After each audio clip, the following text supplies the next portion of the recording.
Hey Penguins, it's Mr. Hruz. For my friends that are tuning in the intermediate building, I'm one of the new PE teachers next door. Today we're going to do a read aloud about perseverance and decision making. That also talks about handling our emotions.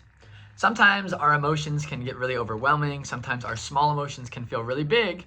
We're going to learn how to turn those big emotions back into our small emotions. I hope you can take away something from this book, whether you use that today in field day, if it's at a station that you're not doing super good at, and we're getting a little frustrated, whether we can take that away in today's field day, whether it be PE class, when we're in our classroom with our classroom teacher, or any day, any place. I hope you enjoy. This book is called When Things Aren't Going Right, Go Left. I read through it a couple times. I think it's a great book, and I hope you guys enjoy it too. This guy right up front is going to be our main character that we're following along with today. And let's see how he handles his emotions. Let's see how we can learn a thing or two from our main character. When things aren't going right, go left. One day, for no particular reason, nothing was going right.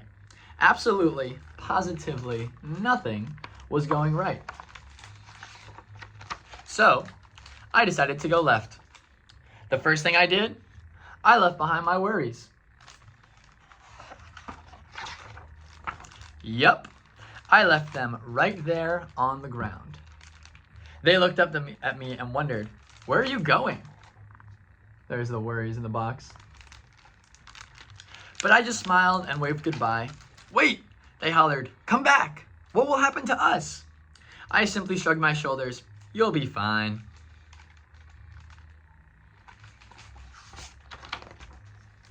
As I walked away, I thought, did I make the right choice?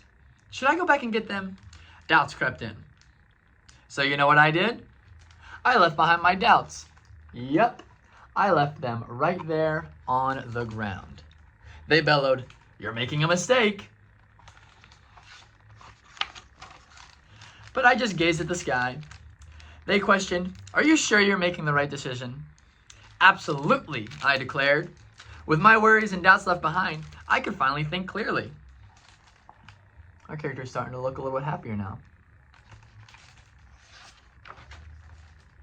I forged on until I came to a pool and a diving board I remembered all too well.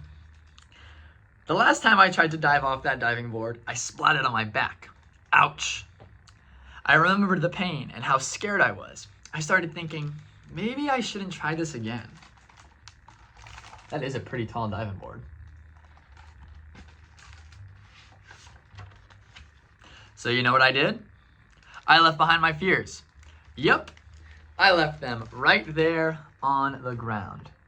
They screamed, "Don't do it!"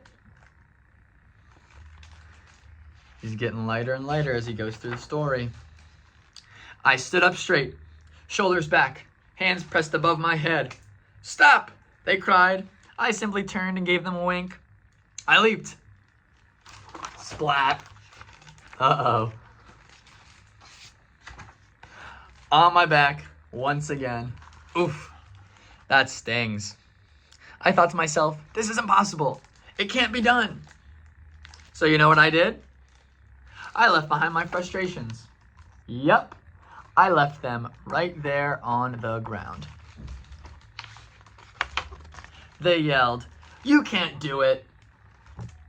So again, I stood up straight, hands back, shoulders pressed above my head. They laughed, "Give up already."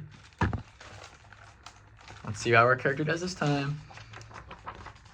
I whispered to myself, "No way, never." I leaped. Feet together, toes pointed, legs straight. Perfect, I did it. I started to realize the more left I went, the more right I felt. So you know what I did? Yep, I kept going left. And before I knew it, everything was going right. As I walked home, I glanced at the ground, and I noticed something I did not expect. My frustrations were a lot smaller.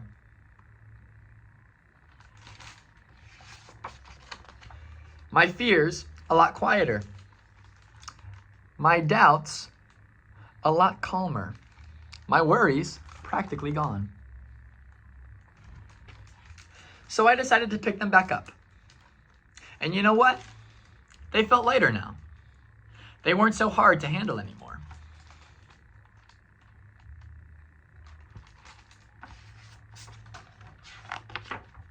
And I realized it was okay to have them with me, so long as I keep an eye on them, and made sure they didn't get too big or too loud or too overwhelming. But if they did, and I felt like nothing was going right again, then I'd simply go left. That's our story today, friends. Again, this is about perseverance. This is about decision making, how we handle our emotions. And if we look back through a couple of those pictures, we see this is our main character on page number 1. Really big box, really big backpack, bag he's dragging behind him as well. Those are his emotions when they're really big and they feel really heavy. Sometimes we actually feel that heaviness on our shoulders. We can feel the weight on our shoulders. But by the end of it, as we flip through the book, we see him looking a lot more comfortable and a lot lighter feelings with all of those emotions. And a lot smaller bags, backpacks, suitcases. And he still has those emotions. We still have our fears, we still have our doubts and our frustrations. But the more we let go of them, like our character did today, and we leave our frustrations behind, or we try to persevere and overcome some of these, we notice that it's a lot smaller and it's a lot easier to deal with. So like I said in the beginning, today maybe you're getting frustrated at a station at field day. Maybe it's clean out your backyard. Maybe it is one of the races we're running. Any one of those stations, if we're not doing as well as we want to, I want you to take away from when things aren't going right, go left. And know how we can have those frustrations, but we can move forward with those and turn some of those really big feelings into some of those smaller ones. And we're going to be able to go about our day a little bit smoother and have a little bit more fun. And that's what today's all about. I hope you guys enjoyed reading along with me. And I will either see you outside if you haven't been there, or I will hope you have a great weekend. Thanks so much, Penguins.